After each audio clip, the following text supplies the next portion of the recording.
Audible lets you enjoy all your audio entertainment in one app. Audible offers an incredible selection of audiobooks across every genre, from bestsellers and new releases to celebrity memoirs, and what I'm really into these days, mysteries and thrillers. Love them. And one of our friends, Elena Urquhart, you might know her from a little podcast called Morbid, wrote The Butcher and the Wren. It's a really great thriller about a serial killer. I mean, it is so scary. I cannot wait for the next one.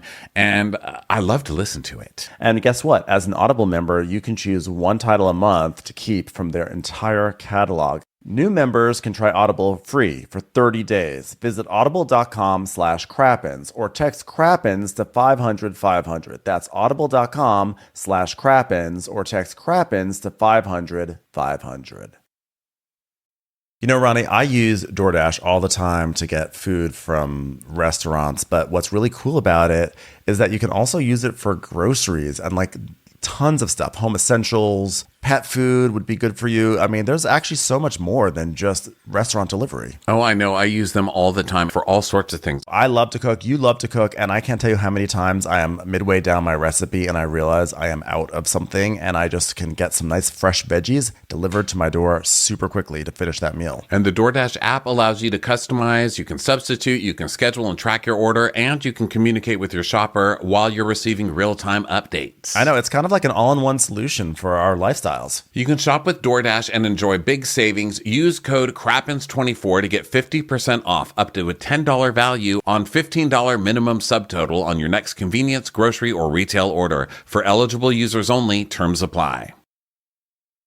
Do you struggle trying to reach those corner lashes when applying mascara? L'Oreal Paris' new Panorama Mascara catches every lash for corner-to-corner volume. Your sister has been using this, right? She loves it. Yes, they sent me some, and I gave it to my sister and my nieces. And actually, I looked at, I saw my niece the other day and was like, your eyelashes, is that the new mascara? She's like, yes, look at them. They were like fanned out. I mean, this is a great product. You can buy Panorama Mascara on Amazon today.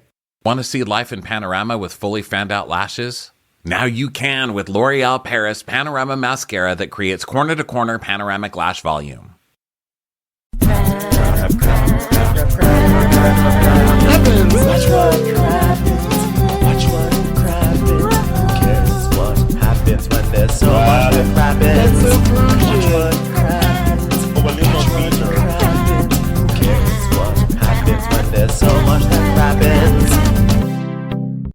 Hello and welcome to Watch What Crappens, a podcast about all that crap on Bravo that we just love to talk about. I'm Ben Mandelker, and joining me today is the one and only Ronnie Karam. Hi, Ronnie. How are you? Well, hi, little Ben. How are you today, little city slicker? Yeah, I'm a city slicker today. I'm broadcasting live from New York City. Those who watch on Crappens On Demand can see sort of a building behind me. It's actually a beautiful scene, but of course the light is blowing it all out, so you can only see sort of like the makings of one little facade right there. But yeah, I'm here in New York. Hopefully my audio does not sound too janky. I apologize ahead of time, but you know I've got my travel kit going on. What's going on with you, Ronnie? Well, I cut myself shaving the other day. No. So I do not have a big whatever this is on my upper lip, under my nose, just in case people are distracted. That's what it was. You know what? Sometimes I groom, okay? And I did Friday, and now look what happens. This is why I only do it every once in a while. I just get too excited, guys. Too excited while I'm shaving, okay? I try and get every little spot. Do you ever shave where you just do this with the razor? You go up and down really fast like you're scrubbing? With a razor? Well, like a what type of razor? Like electric one? One of those 500 blade ones where it's like, we've got 97 blades on this razor. And you're like, but like it's like a manual or like a electric one? Manual. Oh my goodness, no. I have never scrubbed with like a... Yeah, you can go like this and it's, I don't know. I'll do like a little... I just went sideways on accident. I usually go like... sideways. Well, like I never go up and down like that. I can do like several down. I'm down. No, I go up and down. You go up and down. You're tough. I'm not great at it. But anyway, so that's that. What else happened? It's Monday. So it's huge news. I mean, actually, we should probably not talk about our lame stuff and talk about what's actually going on Bravo. Shaving because techniques. that's what this podcast is about. But we do have stuff coming up. European tour, London, Birmingham, Dublin in May. Also, we're going to be in LA in May for a little intimate show for the Netflix Comedy Festival, which will be fun. Go get tickets for all that stuff at watchwhatcrappens.com. Also, this is a video as usual on Patreon. And we have a bonus episode coming up this week, which is going to be super fun. The last one was Top Chef. So we talked about the new season a little bit. So go check that out on our Patreon. Thanks for being here. We love you guys. Big news today in Potomac land. They're shaking it up over there. Candace Dillard Bassett exits Real Housewives of Potomac after 6 seasons.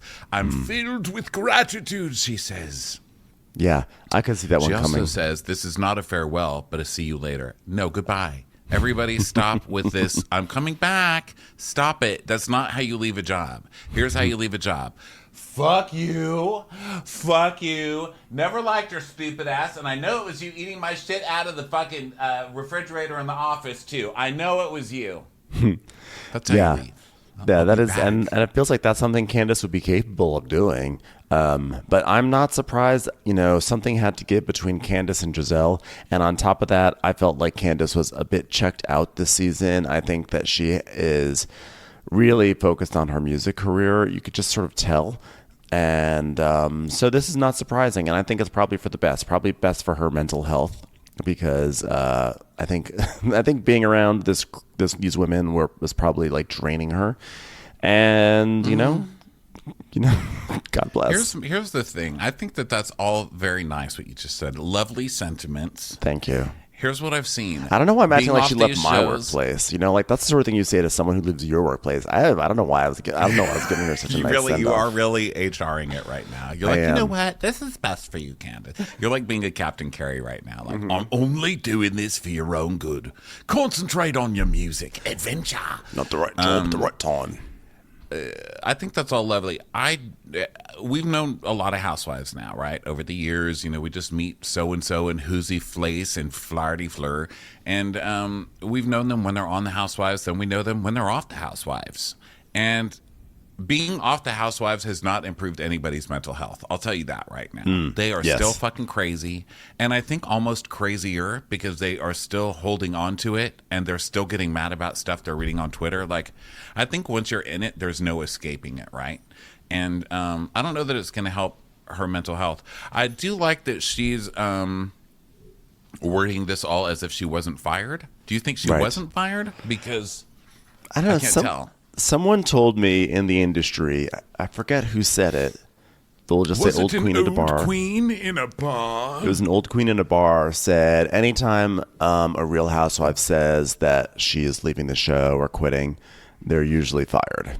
And Bravo left them save face. Said that. Is that your friend in the industry? What'd you say? Frankel? Bethany Frankel is your friend in the industry? Yeah, it's Bethany Frankel. But in this case, I'm the only one who quit. I'm the only one who legit quit. Everybody else was fired. Only me. I said I quit. You've never heard those words out of another housewife except me. Okay? Look at me. I'm eating this. I'm eating this Vaseline intensive care right now. Delicious. I eat. Gosh, God. wait, where was? I was watching Bethany on her Instagram, and she went into like a luggage store. She's like, "Look at all this luggage. Look at this. This is a bag. Look at this bag. It's like a carry-on. It goes in the airplane. Look at this one. This is even bigger. Look at this. This fits everything. Look at this. Look at luggage these days." Wait, hold on one second. Tom, can you do me a favor? Can you bring me my big headphones? Thank you. On the bed. Ben's on a headphone journey today. Honestly, these headphones are not cutting it. They're so quiet. I'm going to try the big ones again. I think that maybe I didn't plug them in all the way before because this is like Ronnie, you are so quiet right now to me. Okay. You know what? Take the vacation. That's what I say. You're finally in a place where I'm not yelling your fucking head off. I would say thank the Lord and just roll with it. You know? Listen, go on a monologue right now because I'm going to switch out my headphones. So you talk. All right, seriously, do people still buy luggage without wheels on it? Like, this is nuts. This is actually insane. I wanted to try this luggage, but I'm not going to take it off this. I'm not going to take it off of the counter. Is there anybody who can get this luggage down for me? All right, could you carry it for me if I hire you in the airport? That's funny. That's a joke. Why aren't you laughing? Why don't people laugh? Seriously though. But where are the rollers? Okay, I need rollers here. Also, I know you're probably too poor to go on a Southwest or whatever planes you guys use. Okay, what do you put, lady who works here at the TJ Maxx? What do you put your luggage in, your clothes in when you travel on the bus? Do you just put a trash bag? Can I assume it's a trash bag? It's probably a trash bag. It's probably a dollar store trash bag, which is why it breaks and clothes fall over all over the sidewalk. Am I right? I'm right. That's how poor people are. You know what I mean? I have no idea what you headphones. The big ones are not working. I'm so sad. I just have to have a quiet headphones today. But I don't know what you just monologued about, but I really enjoyed watching you monologue on my end. Nothing. Okay. So, so we don't know if Candace was fired or if she quit. She's wording it like, well, I'm going to come back, which, I mean, I don't know if you're fired. Do people, I think Bravo just says that now to people because it seems to they seem to really believe it and not do anything retaliatory once they're fired. Like Dorinda really still believes she's going to be on the cast of Real Housewives of New York again. Well, I think this allows Bravo to still have like a warm relationship with these people in case they want to use them on an Ultimate Girls Trip, or Dorinda hosts a show on Radio Andy, so they find ways to repurpose them and also have them at BravoCon and everything. So Bravo, I think, does not want to burn bridges. Not that it matters too much since they all come back anyway, unless you've, flame out fantastically like Brandy Glanville. But I was going to say they might keep good relationships with them so they don't get sued by them, since there's like an ever expanding brigade of lawsuits. Also, Candace is friends with Leah. At least she was on Girls Trip. Yeah. So who knows? Maybe she could jump on that bandwagon. And Candace has often voiced what she believes are inequities in how she's treated on the show. And I would not be, she could be one of those who goes over to the reality reckoning side. Yeah, that's what I'm saying. She might join the Leah bandwagon. Now, I'm not accusing her of anything. I don't know if she will. I'm just saying, there's other options. There's other options for income. There's lawsuits. There's so many. There's Girls Trip. There's lawsuits. I mean, so many things there's so going many, on. There's such a world out beyond Real Housewives. But what a journey she had. I remember she came on, and her first season, she was just like this nice pageant girl whose biggest concern was that like she wasn't fitting in, and she would try to talk and wasn't connecting with people, and like why wouldn't people listen? And then the next year she came in and was like, okay, I'm gonna change my personality, because she had like one fight in her first season and it was really good. So her next season she came in as like, okay, I'm going to now change my personality and I'm gonna fight with everyone. And that is the Candace that we now know and love. Well, love is a strong word. Love the Candace we know and know. Have loved now and then, because that's the journey, isn't it, with anybody on TV? It's like sometimes you love, sometimes you don't. I think she's been okay. I think she's, like you said, checked out quite a bit. So bye. You know what? Anybody who is part of this season, I feel like if everybody got fired, I would understand, except Mia. I think Mia's actually bringing things, especially today. Yeah. Mia's cheating. She's fucking up her life. She's fucking up her relationship, probably her kids, and that's what we want on it. Mia is a total disaster, and she did this crazy swan dive here at the end of the season into messiness. It wasn't even a swan dive, was it? It was something. It was like somebody slowly dipping their pool into the mess. The life explosion. We watched it all season, and she admitted it was going on all season, and people are just like, oh, that's just Mia. No, I mean, Mia was telling us the whole season exactly what her ass was up to. Yeah. We didn't listen. But there's other breaking news here, Ben. What's that? It's not just Candace. Robin has also announced. Is it right now? That must have happened right now, huh? It happened. Well, when I took the screenshot at 9:45 a.m., it had happened 16 minutes ago. Well, it had been posted on Best of Bravo 16 minutes before. That's exactly when I'd gone to. Posted on the Jasmine brand. I just don't know. The Jasmine brand, as featured on the Dr. Wendy show. That's so interesting. I saw that Candace was leaving the show. I went downstairs to get some coffee. I came up here to set up my little station here, and that must have been during that time when I was distracted when this Robin news broke. Yeah, so Robin's out. Yes. And other breaking news. Oh my God, another breaking news? This isn't breaking, but it's breaking the law news. Karen. Oh yeah, we haven't even talked about this.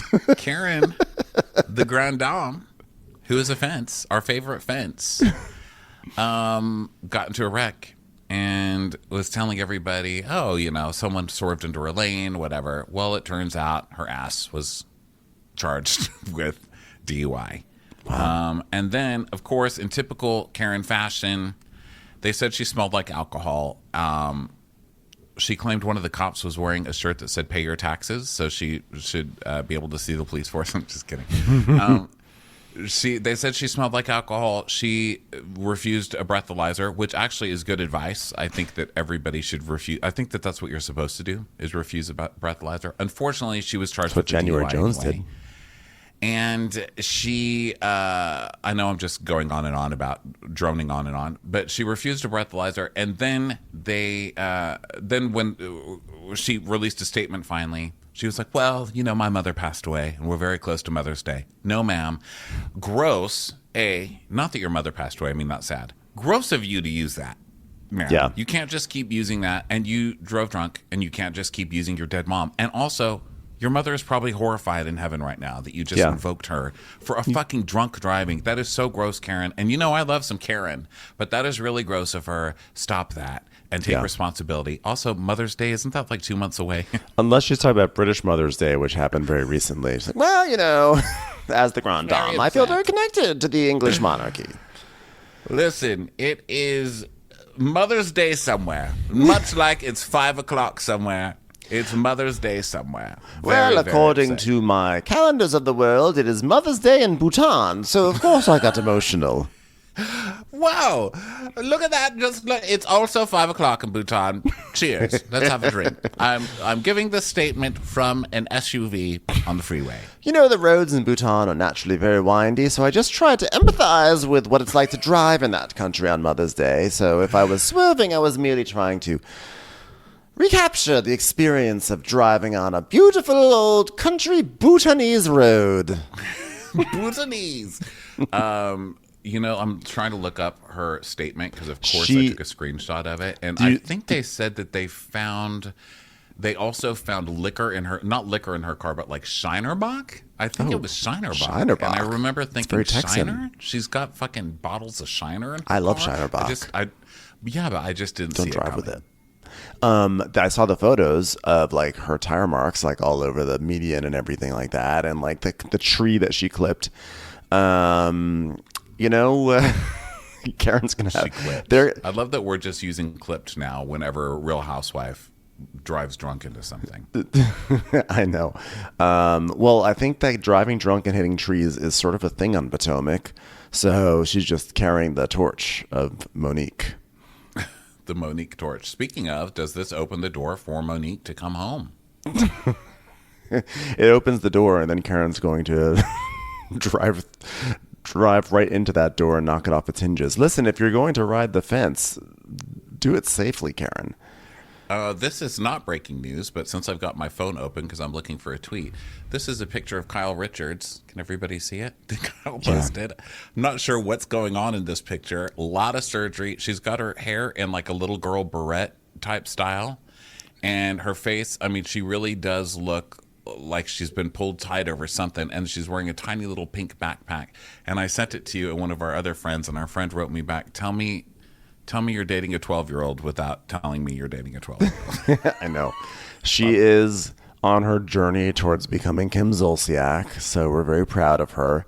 I mean, she already has a lesbian storyline, under her belt.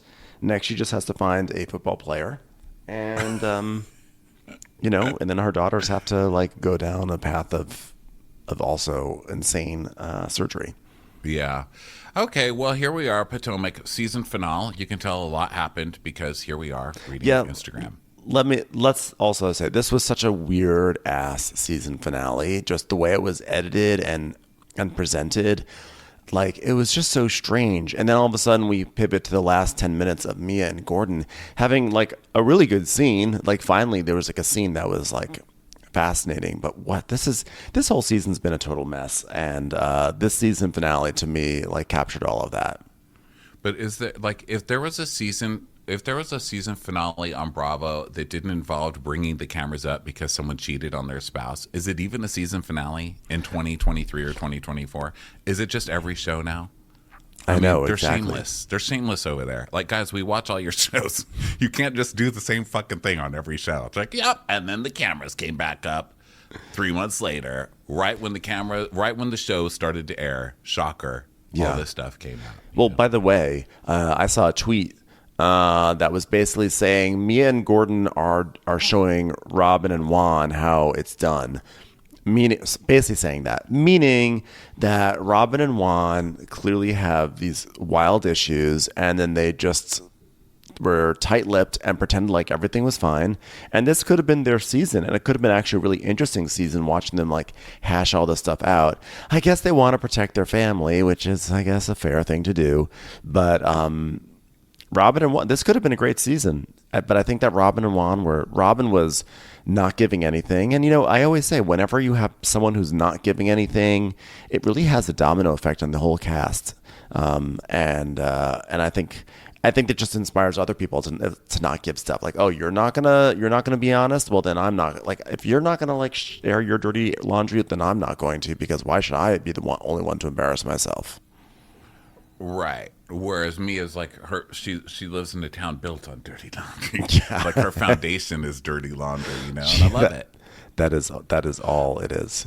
I also thought it was super fun with Mia's storyline that it wasn't someone else's fault, because it's kind of flipping the script, right? Because on these housewives shows, it's like, oh my God, is Mauricio cheating on Kyle? Oh my God, what did Carl do to Lindsay? Of course, now that we've seen the show, we know that it's Lindsay who's the aggressor pretty much on that one. But still, the storyline is pretty much like, how does Lindsay get fucked over in this? Or Scandival, obviously, it was Tom fucked over. And this one, I really love that this one's like, nope, Mia's totally to blame, and kind of trying to talk her way out of it, but not even really. She's just like, yeah, so what? So what if I cheated on you? I told you I was doing it.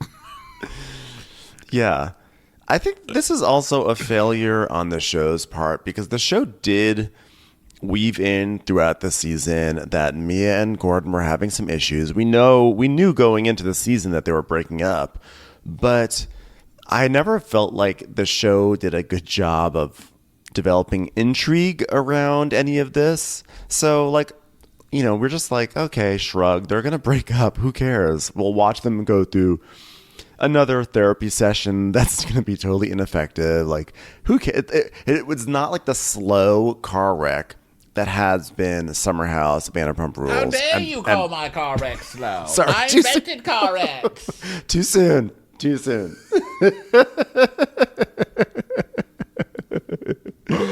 I'm not the car wreck. Wait a second. I am the car wreck. You ride me. It's time for a commercial. It's time for a Crappens commercial. Hungry Root is your partner in healthy living. It's the easiest way to get fresh, high-quality groceries and simple, healthy recipes delivered to your door. Take a fun short quiz, and Hungry Root will get to know your personal health goals, what you like to eat, the kitchen appliances you use, and more. And then they'll build you a personalized cart with all your grocery needs for the week and give you delicious recipe recommendations to put those groceries to good use. Hungry Root will recommend recipes and groceries based on your personal taste, but each order is fully customizable. I really enjoyed actually doing that quiz. I really felt like something was being customized to my needs and my wants. And the box that came from me, I got so many really helpful meals and also snacks. I can't tell you how many times I was starving in the middle of the day and I was like, oh my goodness, I actually have a snack that I can reach for, including a stroopwafel, by the way. Everything from Hungry Root follows a simple standard. It's got to taste good, be quick to make, and contain whole, trusted ingredients. Right now, Hungry Root is offering Watch What Crappens listeners 40% off your first delivery and free veggies for life. Just go to hungryroot.com/crappens to get 40% off your first delivery and get your free veggies. That's hungryroot.com/crappens. Don't forget to use our link so they know that we sent you. When you choose Organic Valley, not only will you be enjoying great tasting dairy, you'll help to save over 1,600 small organic family farms who are protecting over 400,000 acres of organic farmland and all the plants and animals that call it home. This is dairy you can feel good about. It's great tasting, high-quality organic dairy, ethically sourced from small organic family farms. To find Organic Valley Dairy near you, visit ov.coop. That's ov.coop. I saw that tweet. I don't know if you saw this tweet and that's why you're saying it, but there was a really funny Instagram or something earlier where someone said, "I'm not drunk driving. I am drunk driving. You drive me," or something like that. So fun. It's such a stupid tagline. I love it. But also, I think it's hard to build intrigue around a relationship like Mia's and Gordon's, right? Yeah. You know, it's like the least shocking thing to ever happen is and we've never been married invested to an in old it. man who used to pay $10,000 an hour to you at a strip club who can no longer get it up. Like, what are you going to do? Like, there's only so many options. Yeah, it's not like they were a couple that we just like were like, you know, enwrapped by their love and their affair and their romance. We're like, they were a forever couple. Like we were not there for their courtship, and we've always found him to be kind of creepy, and she's just like a not sociological liar. She's a sociological liar. She lies about sociological trends. I can't believe her, the audacity. No, but she's like a liar. She's a socioeconomical liar. You know, if I have to hear one more lie about the minimum wage being raised, I swear. Yeah. But she's like, what is the phrase? Why can't I think of the phrase? Pathological. Pathological. I was like, why am I saying sociological? Pathological. She's a pathological liar. She clearly married for money. and this guy is like a creep, and we're supposed to care that their marriage fell apart. But then, of course, this episode, when we find out the details, it's like, wait a second. This is wild. Why are you giving us only 5 minutes of this for the whole season? This is so rude of you. It's actually amazing. And we'll talk about it later at the end. But there were some twists and turns. Like, she's the one who's insisting on I mean, there's just okay. We'll get to that later. So for now, we are still in the Muppet Wars of 2024. Deborah has come back to the show, tried to start a fight. This is also not breaking news. I'm so sorry I took so many screenshots today. I literally have been in bed all weekend. Someone asked Ashley on her Instagram, Ashley, can you explain why you asked if the cameras were still rolling? I'm guessing that question was asked at the reunion. Ashley says, I wanted them to play regular music. We can only play cleared music while cameras are rolling, and we had so many guests asking when the bops would start. That actually makes sense to me. I think that makes sense. That makes sense to me because the rest of this doesn't. So Deborah's come back. She started a fight. We hear Ashley saying, are the cameras down? Are we done filming? Okay, great. We're done filming. And then this fight ensues. So it sounds like Ashley was saying, okay, the cameras are down. Go kick her ass, Deborah, which doesn't make sense because Ashley would want that to be on camera, right? That's the thing. Ashley, the way she moves, she would want that all to be on camera. I 100% agree. Unless she wanted Deborah to attack Candace and then for Candace to retaliate, and then she could make it all that Candace was the aggressor and get Candace fired from the show. Again, I think she would want that all on camera. I think so too. She wants it on camera. Yeah. Just giving other options. You know? Yeah, no, I agree. But the way, like Ashley at the end of the day, like if it's going to be happening, it's going to happen on camera for her. She doesn't want it off camera. That's like a waste for her. That's not how she operates. Right. So at 9:56, production wrapped filming. Mike's was still on. And Deborah starts immediately after this Ashley thing. And she's like, Candace, is there anything that you and I need to talk about, Candace? And Candace is saying, absolutely not. The help is talking to me. And the help was capitalized, which I really liked because it was like they were talking about the movie. The movie. Like, little DVD walked up to her. Someone is doing lines about a shit pie to me, and I will not accept it. Can you get the help away from me? And Deborah's like, you called me Sesame Street. You didn't say any of that in front of me. You didn't say any of that in front of me. And then Kieran was like, it's none the place. It's none the place. And Deborah's like, but you don't have anything to say in front of my face, though, do you? Right? But when I'm in front of you, you don't want to say anything, right? She's so gross. No one has to say anything to your face. You weren't saying that her husband was trying to cheat on her with you to her face. You were saying that on camera behind everybody's back. And you're not on this cast, you thirsty Muppet. Go away. Yeah, that's the thing. That's where Deborah will always lose, is that she came onto this show and she held court and said that Eddie and Chris were making eyes at her. Well, Eddie was making eyes at women, and that Chris was making eyes at her and was like looking her up and down, like, And then we've seen that debunked a million times. They love showing that footage of Chris literally not looking at her, where they put the chyron up of Chris not looking at Deborah. So we know like her perception of reality is really not good. She's like a liar, essentially. They used it 4 or 5 times today, that footage, and it cracked me up and with every this time today's Deborah episode. tried it. You're a liar. Just So you in this lost all episode. credibility. Like, she shouldn't have gone up to Candace in the first place. But like, if she were completely innocent in this situation, I can imagine a world where she's like, you've been calling me a Muppet on national TV. I'm not even on this show, and I don't have a way to, like, I don't have a voice on this show. And now you're sitting here talking shit about me. Like, shut the fuck up. Like, you know, defending yourself in that way. I can see a world where one would do that. But the truth is this, though: you're not innocent in this situation. You came in and you slandered her husband, and she has a right to talk shit about you and call you a Muppet. Also, you're kind of a Muppet.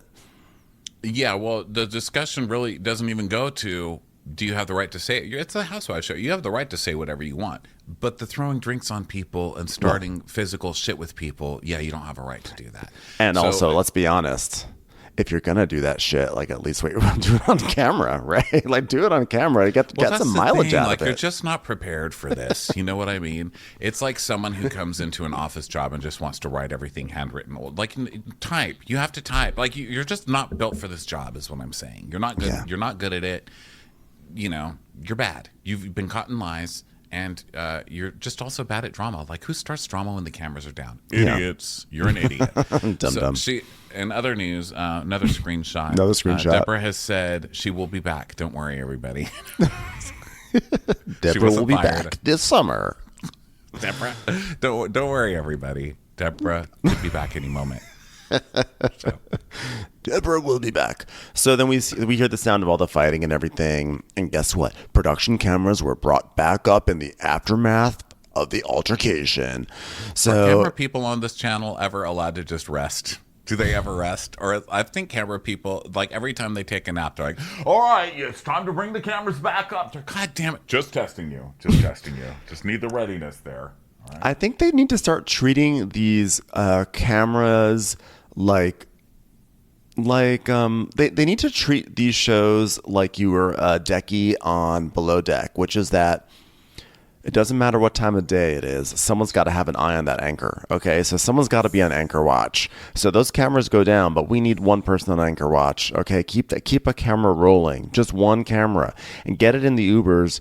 You know, Below Deck doesn't have this problem. Below Deck has cameras everywhere. Okay. And they get everything. They get every single thing. Learn from Below Deck. Learn from Below Deck, guys. So, we don't see all the fight. I saw the fight like everybody else. My really good friend, who's an ex-housewife, Social Medea, the most lethal of all the housewives. This was actually her sister, Tammy Z. Oh. Get it! That's funny. I didn't. I was like, what? Tammy Z. It's funny. So, yeah, Tammy Z had some cell phone footage of this. Did you watch it? Yeah, of course. Well, obviously, times. when it first You're happened, lucky I didn't download that shit and start replaying it on here, because you know that was my intention, right? I did not know that was your. I'm glad you set an intention, but of course, when it happened, I watched it. But now that we have greater context, everyone's been posting it again, and we've all been watching it and seeing A lot of people how in yellow suits. It was very confusing, right? Yeah. There was Karen in her yellow suit. There was someone in there fighting with a yellow suit that was blonde. Fell over. So I thought it was Karen, but then it wasn't Karen. It was somebody else. But then, I don't know. It's a confusing video because it's far back, which is why we need up close cameras. That's why we need these shot by professionals and not by people at the club. Okay. We can't have cell phone footage. So the funniest thing about this video, and it's funny because it didn't actually come to fruition, because it would have sucked if it came to fruition, because it really would have gotten Candace in trouble, which was the drink was thrown, and Candace's first response is just to like grab a big bottle of champagne off the table. Like it really just knocked the shit out of Deborah, which that was gonna be like a back that. alley fight. Like I'm surprised she didn't break that champagne bottle against the wall and take that broken half with her hand and just like come at her like some, cult movie of the 80s, like Women in Prison, I just loved that. And then it turns out to be Charisse. Her first reaction was, no, I'm taking the bottle. Shasha saved her. Candace. Shasha saved her, and Shasha made a good point later in the episode, I have to say. Oh, I'll get to that breaking news later. Only have screenshots on my phone of this show today. That's all I've got. Does Shasha re-breaking her foot count as literal breaking news? No, but but there is Shasha news. Later. There's Shasha news. Well, Ronnie, news. I am failing at my job as a podcaster. You have scooped up all these amazing Potomac news articles. I want something today. Let's see. How about I just make up something? Or yesterday, or the day before. Really, never. Don't really do much. That's my point. Wait. Here's some breaking news. Michael Dalby just ejaculated on a rubber ducky. Gross. Okay, so now everybody is going. Now some people are going to the restroom. That's where they've taken Kay. They've taken her to the restroom to calm her down. And of course, Wendy is the most upset over this. This has affected Wendy the most. So Wendy is off. We're all going to have to find a way to apologize to Wendy in this episode because Wendy is very bothered by this. Everybody. So they go to the bathroom, and someone's saying, "Call the ambulance." And Ashley's like, what happened? I just don't understand what happened. Of course, the person, Ashley, who started 90% of the fights on this show, never understands how anything happened. Never understands. And then inside the bathroom, Kierna's telling NECA what happened. And NECA's like, Deborah threw a drink on Candace, but she hit Kierna in the head. And no, she said, but she hit me in the head, I think. No, but NECA wasn't hit in the head, though. I think the drink hit NECA. Oh, I think the drink she threw a hit drink NECA. And it hit NECA, but then something happened, and then she also threw a glass at Kay's face, which got her later. Kierna's face. What happened? Right, because as far as we can tell, is that there was the words with Candace. Deborah threw the drink at Candace, and then Kierna jumped in to push. Like one version is that Kierna sort of pushed Deborah away to be like, stop it. Another version is Kierna took a punt, like swung at Deborah, according to Deborah, who is factually slippery. And then Deborah retaliated by bashing the glass against Kierna's head. Yeah. So I think the initial thing was just a drink, and then the glass came later. But I don't know. My only point, the only reason I care is just to illustrate this point. Deborah can't even aim. You know what I mean? Like, Deborah, you suck. You're terrible at your fucking job. You don't wait for the cameras to be up while you start this fight. You lie constantly, and you can't even aim a drink? I mean, Jesus Christ, did you go to the Mia Thornton school of throwing drinks? Like, who taught you to throw that drink, girl? It didn't even come close. Yeah. So then Ashley's talking to her hairstylist, Corey, and he's just like saying that, he picked up Deborah, and then Deborah was saying, oh my God, one of Wendy's friends touched me. I didn't touch her. So of course Deborah was acting like she didn't touch anyone. Well, actually, no, Deborah's claiming that she merely threw a drink, which is nothing. Right. There was barely anything in there, guys. That's what Deborah's like, there was hardly anything in there. Hands on her. Stupid Deborah. Poor Kierna. Okay, she had a rough season. She basically got diarrhea. No one checked on her. And then she got bashed in the forehead with glass. She didn't have the best season. I will say this. I think she's got a lot of charisma. I think she's got promise. I think she will be back. She's gorgeous. And her look in that confessional is pretty amazing. I mean, gorgeous. Wow. I feel like her personality. I try not to judge people like that. Like, oh my God, you know why I like her? Because she's gorgeous. I know. But she really, every time they show her, I'm like, damn. I just worry that her personality is not where it needs to be a Real Housewife. Well, it takes time to warm up, and she did start a diarrhea fight. So credit where credit is due. I can relate to that based on my last week. So anyway, Wendy's like, She's like, I'm not doing this no more. I'm pissed because this girl has no reason to have that shit off of me. And the producer's like, okay, she's talking to her mom. She's asking if she can talk to her mom. And so Kieran's like on the phone talking to her mom. And Karen's like trying to calm Wendy down and everything. Like, calm down, calm down. We're like, I'm pissed. I know you are, but let's put her first. Let's do that. I need to see the nearest hospital. She's going to be all right. Now, tell me something. What is your name, sweetheart? Are you actually on our cast? Is this true? Wendy seems the most furious out of everybody about this. Like, she's reacting the most. Do you think it's because Wendy's friends are accused of being in this fight? Because there, something else we heard this episode earlier, I forget who said it. It was like 2 lines ago, and we're an hour into this recap, something like that. But somebody said that Wendy's friends started it with her. So do you think Wendy is just getting defensive because she knows her friends are going to be accused? Because Wendy is like, why does she care so much? Because don't forget, Deborah was the one who tried to make it seem like Eddie was cheating. So Wendy does not like Deborah. Don't you remember last episode when they did a commercial break when Deborah came up to Wendy and it was like, is Wendy going to hug Deborah back? So she doesn't like Deborah. She thinks Deborah's a piece of shit. I mean, is she also capitalizing off of what Deborah called Eddie? Yes, but that's a whole other issue. So she doesn't, and she knows she's going to get dragged in for the 2nd season in a row into some, bullshit about the fighting. And I don't think she wants to have any part of it, especially not with this dodo. Yeah. Okay, that makes sense. So then back out at the bar, they're taking Deborah out, and Candace is being restrained by her friends, and she's taunting Deborah. She's like, whatever, Muppet! That's yelling at her as she goes. She calls her Grover. She's like, get out of here, Grover!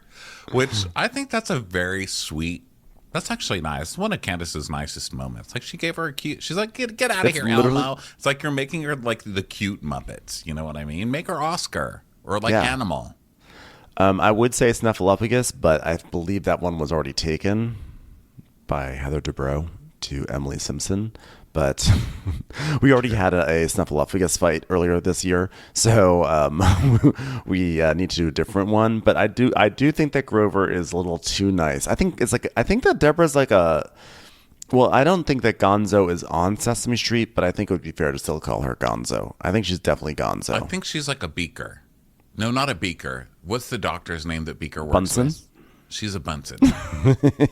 She might be Swedish Chef, like in his off hours. Okay. So Wendy's really, go. Oh, we already did that part. Okay, so now Candace is still yelling, and they're like, "Oh my God, just calm down, Candace." And Mia's like, "Oh, you're fine, Candace, you're fine. Focus, Candace." And then Deborah's, trying to get more camera time as she's being called Grover and dragged out of there. And basically, they're trying to calm Candace down, and they're like, "You're fine." And Nneka's like, "You're fine.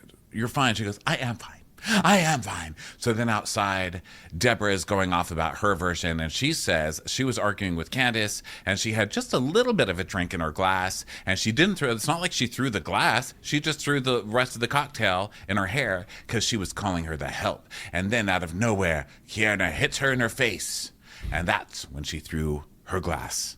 And now she's like, she punched you? And she's like, yes, in my face. And then that's when we got on the floor. And she's like, oh, fuck, Deborah. And then Deborah's like, no, you're not going to put hands on me and think I'm just going to not say anything. I'm not going to not do anything. Yeah. Yeah. So she's kind of pulled out of there. But looking at the camera, it's like she just nailed it. You did not just nail it. You're a failure. You're a failure. Yeah, and by the way, if Deborah's going to do the retaliation, pull the retaliation card, which is like she was saying such rude things to me, like I threw a drink at her, but she started it. Well, then you got hit in the face because. Like you understand the logic that if you're going to go with the logic that someone's actions precipitated your actions, then you have to realize that then your actions precipitated someone else's actions. So you should theoretically be chill with that. Guys, chicken or the egg? Am I right? Chicken. am I right? Chicken or the Muppet? The egg, guys. That is the question. Commercials. Here comes one right now. Ophthalmologist Dr. Strauss has seen firsthand how the metaverse is helping surgeons practice the procedures to treat cataracts. Cataracts are the primary cause of avoidable blindness. He works with a virtual reality training platform developed by Fundamental VR and Orbis International to help surgeons develop the muscle memory they need. The result? More confident, capable surgeons. And even more importantly, Patients who can see.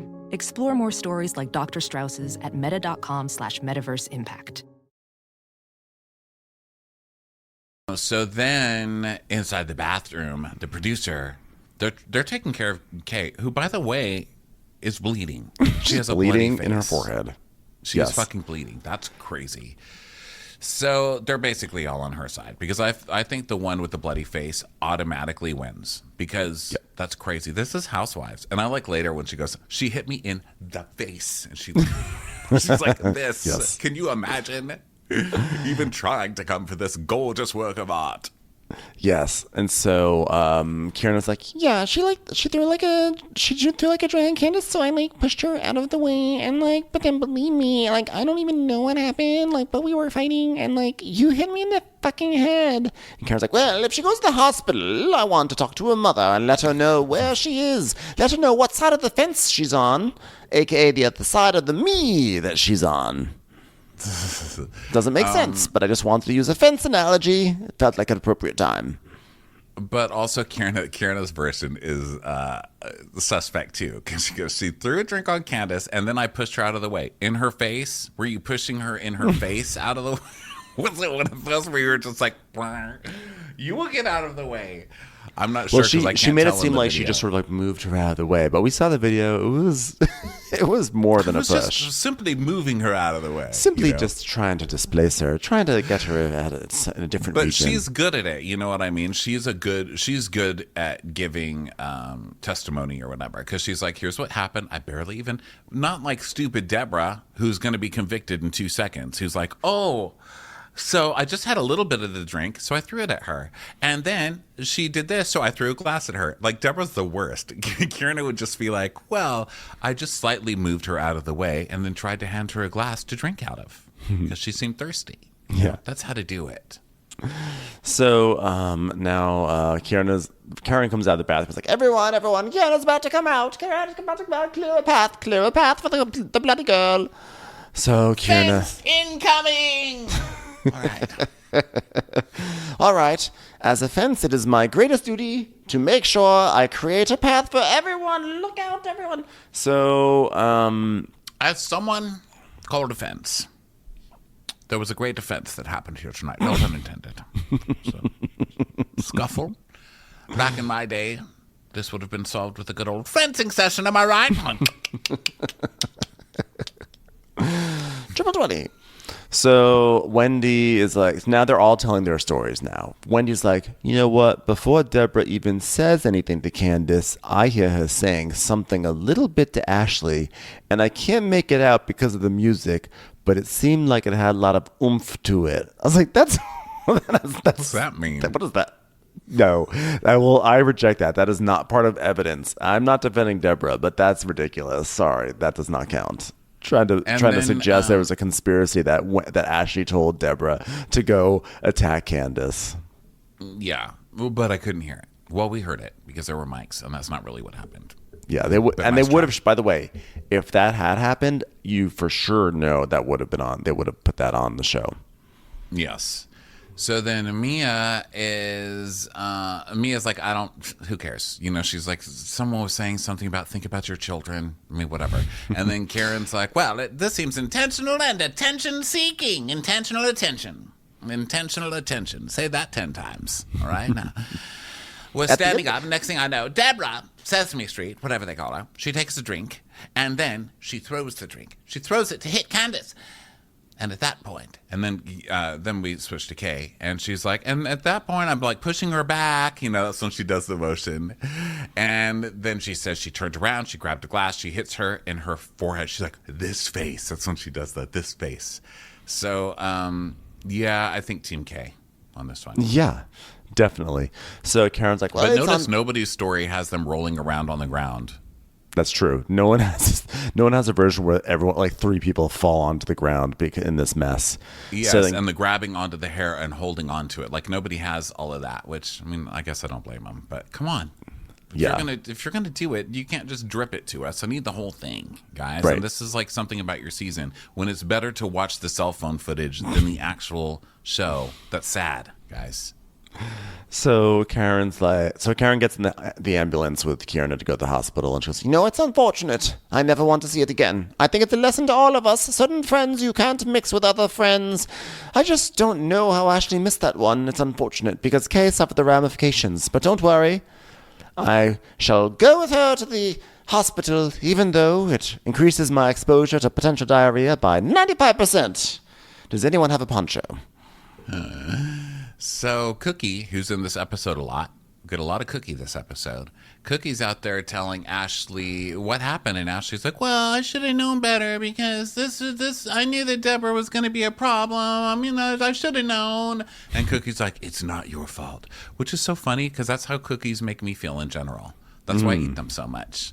Whenever I'm feeling bad, I just have a cookie. And I'm like, this wasn't my fault. Yeah, all those little cookies are like Robin Williams in Good Will Hunting. They're like, it's not your fault. It's not your fault. I feel like if anybody wants people to like your child, you should name it Cookie because Cookie can literally do no wrong. I mean, her name is Cookie. I love her. I love Cookie. Yeah, but if you name your child Cookie, just know it will grow up with a Bronx accent and like blow very large bubbles. What you want, mister? Oh, that's Cookie again. What's going on, mister? Wasn't there a movie called Cookie with like Peter Falk? Probably, but don't try and ruin Cookie for me. I'm like imagining all the children I could have. They're all named Cookie. Or maybe if I have multiple ones, they could be different kinds of cookies. Your dream would be to have several, like, I feel like you would love to be the father to a little girl who had a Bronx accent and like a little attitude, like a little Cyndi Lauper. You would love that. You would love to be the dad. You would love a reboot of Girls Just Want to Have Fun video, and you could be the dad and be like little Cyndi Lauper, and you'd be like, now get in here, Cookie, Cookie? This may work on all your teachers at school, but it's not going to work on me. I mean, get in here.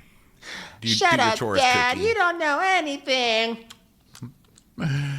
Daddy may not have much, but he has the credit cards. Get your ass in here. I'm the only one that Cookie listens Ronnie to. And it's Cookie. like my dream. Ronnie and Cookie this fall on NBC.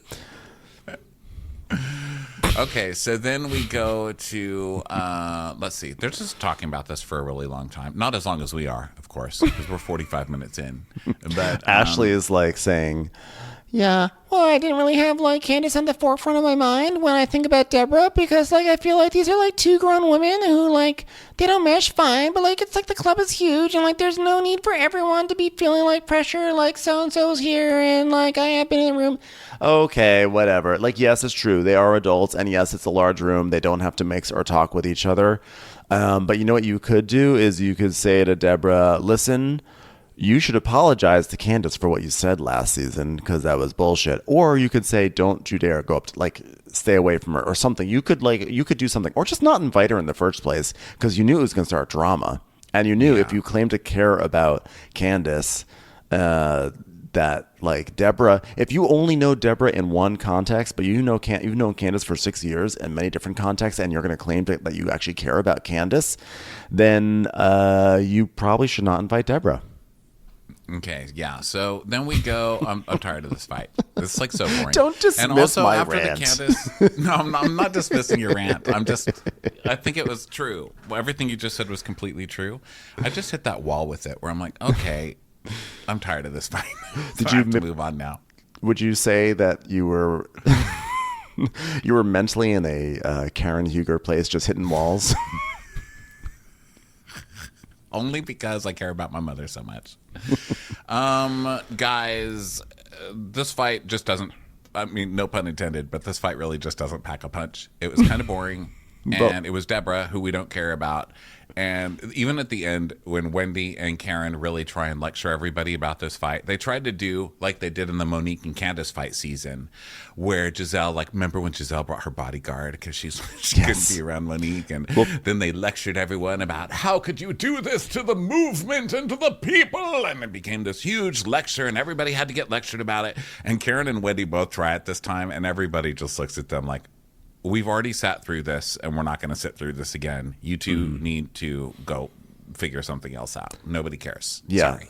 the fight lasts for like the scene with the fight lasts maybe the first like 7 minutes of the episode, 5 to 7 minutes, and then we go to this Monarch party, this party from Monarch magazine, where everyone got to take photos in the style of a female black icon. It was very like ANTM. Everyone except for NECA. Like NECA, no, you don't get to take a photo like someone. He just thinks that you're too new, so he's not gonna have you. You're too new to a neighborhood. So what this really means is that we're going to get 15 minutes of people showing up with slow motion to this party for Monarch magazine. Now, here's how I know this is not a town for me. The stairs. Is there a place that they go to without stairs? I mean, every single fucking place they go to on this show. And by the way, every place that we go to when we're there is also up 5 flights of stairs. Huge. And we always go there in the stair summer. town. Like Or we it went. feels like summer. We did a show in DC. I think our first DC show, and we did an after party at like a beer garden, and there was a monster staircase to get to that beer It's garden. not okay. It's just not okay. I need then- a town without stairs. Or Don't forget a town Karen's with re- escalators. Sorry, I was talking over you because my headphones are quiet, so I couldn't. I You have didn't. no choice. I never stop. I'm just going to sit here and Neither do talk I. about 30 minutes about me and my daughter Cookie trying to make it up flights of stairs. And then Cookie tried to drag me. I still couldn't make it. Poor old Cookie doesn't have the upper body strength. Remember, Karen got at one of her like vow renewals or whatever. That was at a strange event space that had an enormous staircase, and like she was up at the top of a staircase, and everyone else was at the bottom. But the whole thing was also like in an industrial park. It was so strange. Yeah, big staircase energy in this town. It's a staircase show. Okay, so now all these photos of these women are up. None of them have anything to do with any of the women they're supposed to be, which is hilarious. I'm not like you see this stuff in something like Vanity Fair a lot, where they'll recreate certain things and they look amazing. I just saw one that was like a 30s recreation of 42nd Street, but with like all the famous actors of that moment. I was making a vision board, so it was like not recent, but it was like Kristen Ritter was one of the dancing girls, and Emma Stone was one of the vicious girls waiting to take over the role. You know, it was so good. It was so well done. This one's not that. It's I don't know who they're supposed to be. There's no markers. You know what I mean? There are hints. There. I mean, it's not like Dorothy Dandridge was like dressed with like in overalls. So like there definitely was like an attempt, and there's like visual hints and cues, but it just they may not have like stuck the landing on all of them. Okay, yeah. So yeah, I didn't get it. And guess who else doesn't get it? Tha-Tha. So Tha-Tha comes down the stairs, and unfortunately, I brought my hoverboard, but it doesn't go on the stairs. So fortunately, I'm gonna have to wear my boot. Somehow, Tha-Tha has hurt her foot, and I don't know. And also doesn't know how? Cookie doesn't know how. Cookie's here. Cookie's always here now. Hi, Cookie. Love you, Cookie. Cookie's in her room, talking on her phone on her bed with her feet up in the air. Shasha's like, oh, who's that? Is that Dorothy Dandridge? Because I think it's Dorothy Dandridge. Oh, Karen, is the Marilyn Monroe? Is that a pun? I don't get it. Not a pun. Black icon Marilyn Monroe. And so she's trying to guess who everybody is and doesn't guess any of them, which you can blame her. So then Cookie and Karen are making small talk about the boot, and Karen doesn't care because she still hates Charisse. And then Ashley comes, and it's a lot of hellos. We don't need to go over every single hello thing. But then we see that Ashley has found out more information about this Deborah fight, and she's not happy with Deborah because there's an article or an Instagram post, I don't know, something that she said, oh, really? You left your nail in my real ponytail that you unsuccessfully could not rip out? Let me know if you'd like it back. Now, let someone leak that. P.S. Did you enjoy your ambulance ride? Ouch. Wow. Yeah, and she goes, punch me in my face first. No, ma'am. So Ashley's basically like, after seeing the social media stuff and after Deborah was really doubling down and with that sort of antagonizing, I decided to really put a pause on my friendship with Deborah. A lapse of judgment is one thing. It's really how you act moving forward, and I can't get down with that. Yeah, you probably should have stopped getting down with that last season when you saw that she fully lied about your cast members' husbands. That was so unacceptable. And Ashley still brought her around.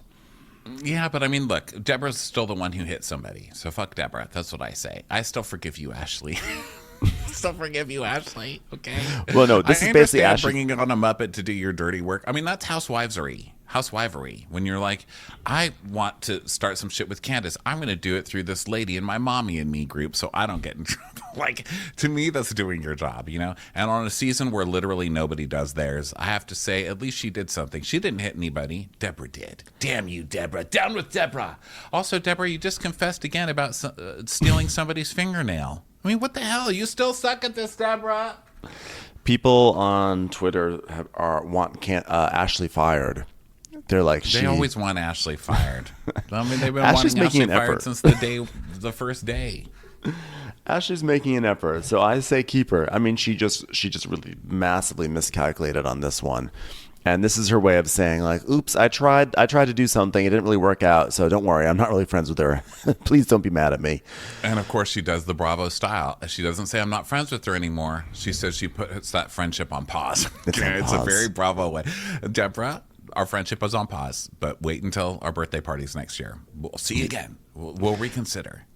So Karen's asking Ashley if she liked her picture, and Ashley's basically like, no, it's not the one I would have picked. And it turns out that it was Mia who got to choose all the photos, which is hilarious because, of course, Mia's going to choose the least flattering photos of everyone but herself.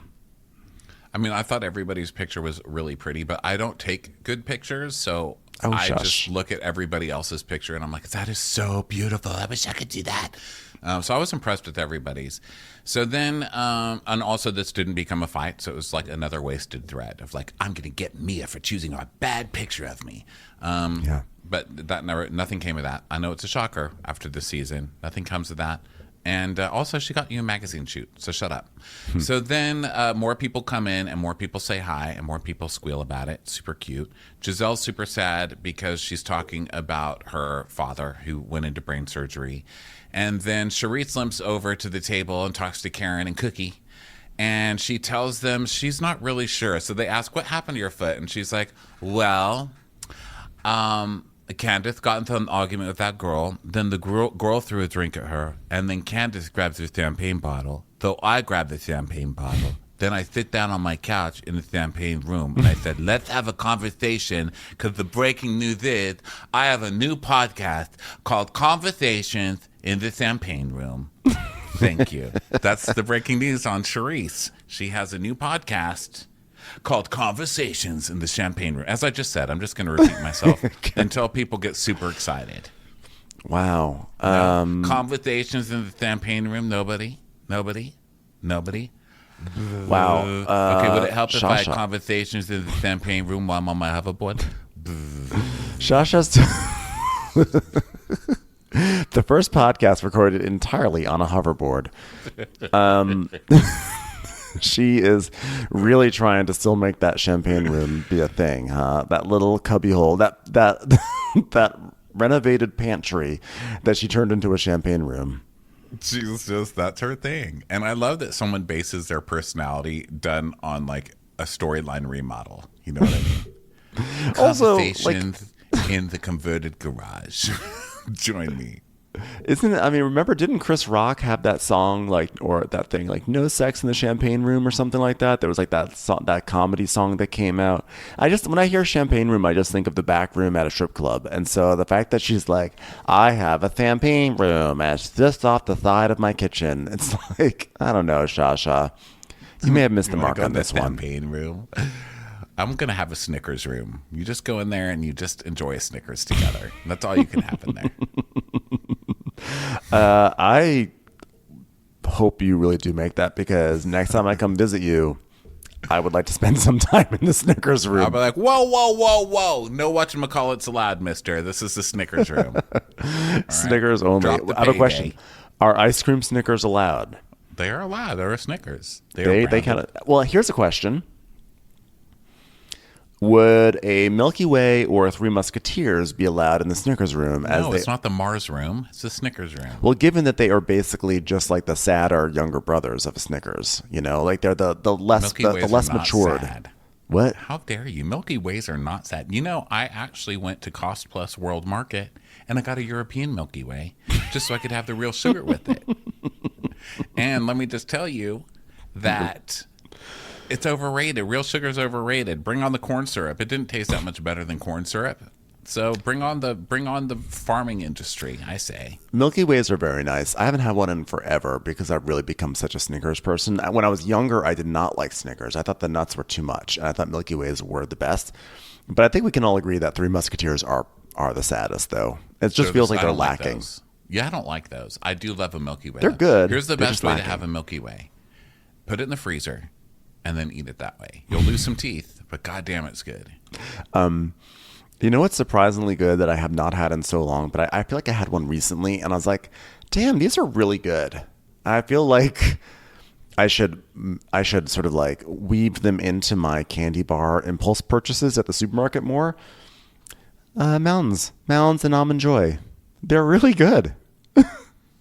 Yeah, I like an Almond Joy. Mounds, I don't think, it's been a long time.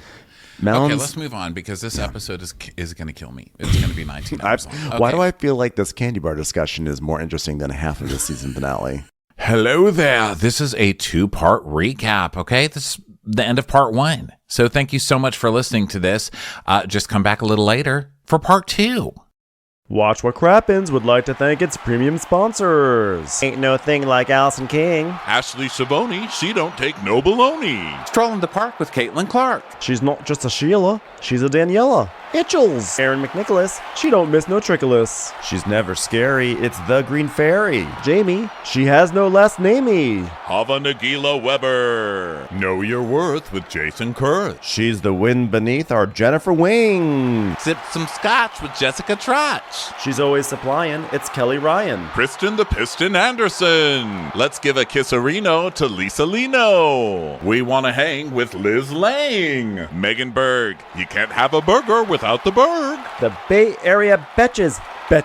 And our super premium sponsors. Somebody get us 10 cc's of Betsy MD. We're taking the gold with Brenda Silva. Let's get real with Caitlin O'Neill. Don't get salty with Christine Pepper. Can't have a meal without the Emily Sides. We forever love Ava. Nobody holds a candle to Jamie Kendall. We're Pilch Poppers for Jen Pilch. She's not harsh, she's Jill Hirsch. She's a little bit loony. Junie. My favorite Murdo, Karen McMurdo. We love him madly, it's Kyle Pod Chadley. Let's go on a bender with Lauren Fender, the incredible edible Matthews sisters. Give him hell, Miss Noel. She's the queen bee, it's Sarah Lemke. Shannon, out of a cannon, Anthony. Let's take off with Tamla Plain. She ain't no shrinking Violet Kuchar. We love you guys. Hey Prime members, you can listen to Watch What Crappens ad-free on Amazon Music. Download the Amazon Music app today. Or you can listen ad-free with Wondery Plus in Apple Podcasts. Before you go, tell us about yourself by completing a short survey at Wondery.com/survey. Hey grown-ups, The Cat in the Hat Cast is a new podcast from Wondery, perfect for the whole family. Join the Cat in the Hat and your favorite Dr. Seuss characters as they get whisked away on a new adventure every week. Fish dreams of creating his very own polite and quiet podcast. That is, until he gets a surprise visit to his Fishbowl podcast studio from the Cat in the Hat himself, and it becomes very clear that the cat has other plans for the podcast. And those plans are the opposite of quiet. Sing along to new favorite songs, try your luck at Titanic tongue twisters, have some fun with wondrous wordplay, and most importantly, bring your family along for all of the adventures in the Cat in the Hat Cast. Follow the Cat in the Hat Cast on the Wondery app or wherever you get your podcasts. You can listen to the Cat in the Hat Cast early and ad-free on Wondery Plus. Join Wondery Plus in the Wondery app or on Wondery Kids Plus on Apple Podcasts today.